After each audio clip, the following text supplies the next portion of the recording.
The downy and hairy woodpecker are two very similar looking backyard woodpeckers, and I used to not be able to tell them apart confidently, but recently I've done some research and there are four main ways that you can pretty easily separate the downy from the hairy woodpecker, so let's go ahead and get into it. So the first way to separate them is to look at the bill. Here we have a downy woodpecker and here we have a hairy woodpecker.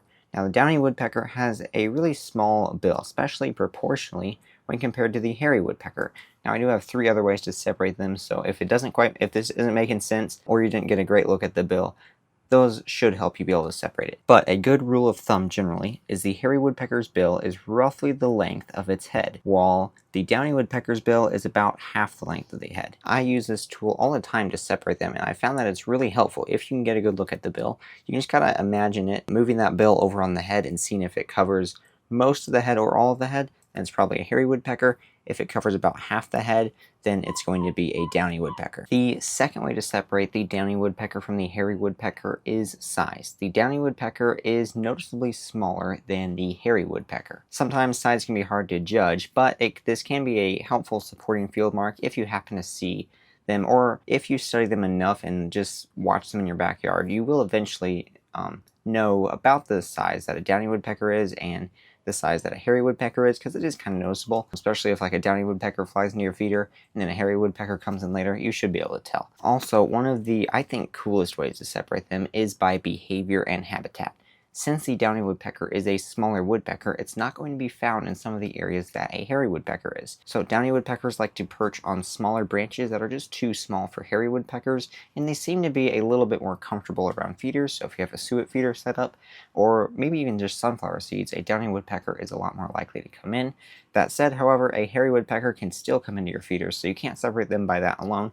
But typically, if you see a small woodpecker on a really small twig, chances are pretty good that that's going to be a downy. Before we get on to another really cool way to separate these that works most of the time, I wanted to tell you about the Birder's Strength Report. You answer a few quick questions and then get personalized.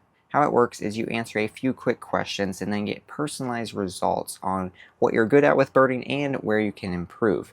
Also, there is going to be personalized recommendations with which videos of mine you should watch next to improve your skills and get to that next level. It's completely free to take and shouldn't take more than 5 minutes for you to fill it out. The link is down in the video description below, or you can also access it up here. So another good way to tell apart the downy woodpecker from the hairy woodpecker is downy woodpeckers right here on the edges of their tail and right here in the lower flanks have these little black spots you can just barely see. If you get a good picture of them, you can maybe see it, but then hairy woodpeckers do not. Right, this tail, part of the tail right here where it's white, will not have any black spots, and this won't have black spots.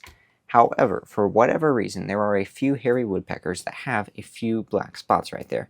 So it's not a 100% field mark, but it does work some of the time and will help you narrow down a little bit quicker. So if you see some black spots, chances are pretty good it's going to be a downy. Then you could just look at the bill, or maybe it's habits to be able to separate it from there. Also, sound can be kind of helpful, but it's kind of hard to judge.